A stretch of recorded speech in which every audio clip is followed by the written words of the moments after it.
Hello from the pond by the gate at Glassford Road for 32 Rainbow Ridge Road. Great size there, looks very natural. I don't know if it was maybe once associated to some kind of wayside pit practice, which is just kind of basically extracting sand and earth, sometimes for construction. Just pulling raw resource from the ground. My guess as to what the current zoning is on the property. And there's some other evidence there where maybe there was some extraction. That could have just been where erosion happened at a cliff, because the farming practice up there would have wanted to have flat land. Hard to really say, but as we try and figure out some kind of background for why the zoning was what it was, gives us an idea. Now, getting that zoning, the one that is currently there, the black M3 zoning, is probably very hard to do, especially when you're around natural resources. So I think it's something from a time gone by. I imagine it probably would be a lot easier to remove that zoning. So I'm not super worried about it. We will, of course, look in. There's all these fun plantings here. It looks like someone almost recently was kind of trimming those back still. But I can see that easily being worked into a really nice garden by the pond. I imagine you're going to be very distracted by Lake Scugog because it's very beautiful. But the more you live here, the more you're going to want to explore and enjoy the land. So there is a large pile of gravel here. I don't know if that had anything to do with what was going on with the land, but I did notice that there is like a little road in. So I think the old seller, when the property was maintained properly, they were maybe packing gravel on their path. You'll see that in a moment as I walk across that. I think I'm almost there.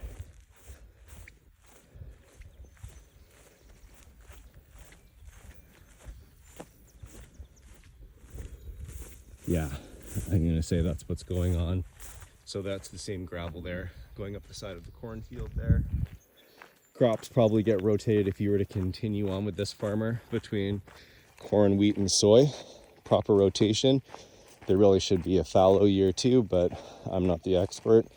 If the farmer insists that it's not necessary, it's probably not necessary. From here, the edge of the property is down where that break is in the trees.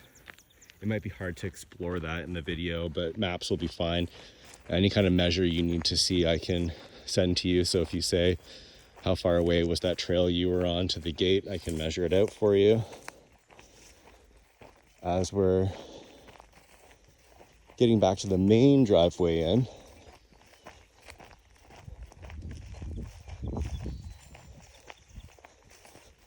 we'll explore the, I don't know which one you want to call the boathouse, the one by the water or the one that has the door that's specifically made for boats, but we have both. So there's the driveway in. You can see where the probably single wide concrete picks up there. And then the gate is way out there where that little red sign is in the center of the video. Take it right through the unkept grass there. It looks to be about 300 feet, if I were to guess, from the actual driveway. And the driveway itself appears to be close to 300 feet.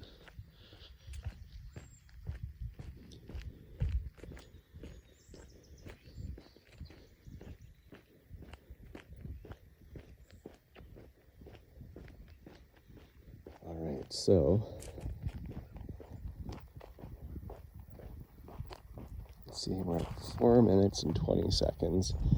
I might do 2 videos here, and I'll take you through the exterior buildings, then I'll do a separate video for inside the house.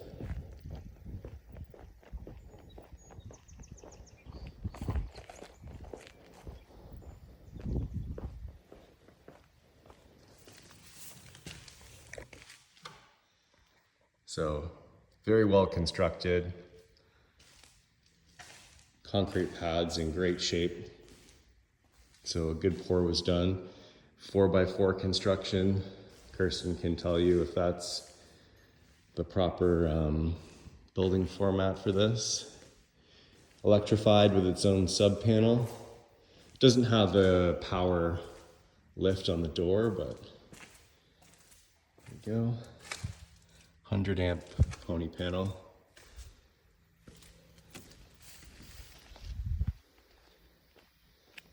There appears to have once maybe been a path back through there. There's just gravel around here, but if not, there is seeming to be a way behind by the pond there.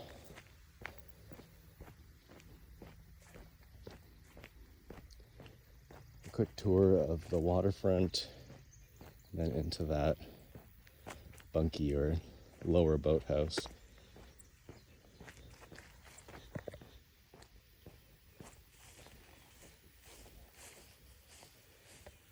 You can see the lake is just sparkling there.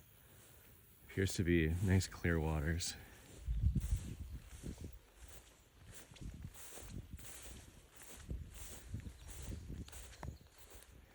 Free of weeds and algae and all the rest of it.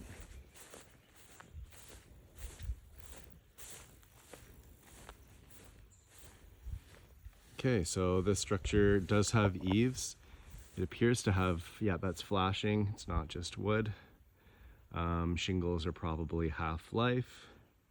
Just a vinyl siding, downspouts. You've got the garage door here, as well as two at the front. Electrified concrete pad in here has some minor cracks in it, nothing I'm worried about. Otherwise, a very good pour. Just a little bit of some algae, I believe. Sometimes it's lichen, but that looks like an algae. You can spray it off. There's venting, which is good because they're using it for storage. Appears to be some kind of dock there with a couple kayak launches on the side. Double doors. And that's that single door that goes in. Massive beam going across, so it's probably built very well. And then on either side, they've left a bit of like a loft for storage, which is great. It may even be insulated in here, judging from the drywall, but don't quote me. It's nice to at least have a finish in there. Some picnic tables left. Just off to the side there, you can see a little gate and fence that goes up right behind the house.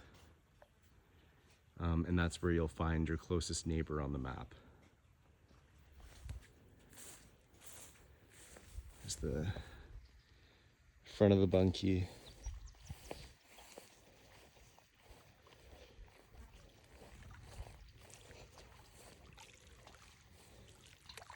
And then your waterfront there. Just kind of like pebbly for about 4 feet, and then it starts to drop off, and I can't really see how deep that is. But beautiful, untouched feel for across the water. Maybe on a clear day you can see some more buildings. But with this light mist here, you can barely even tell there's neighbors across the way.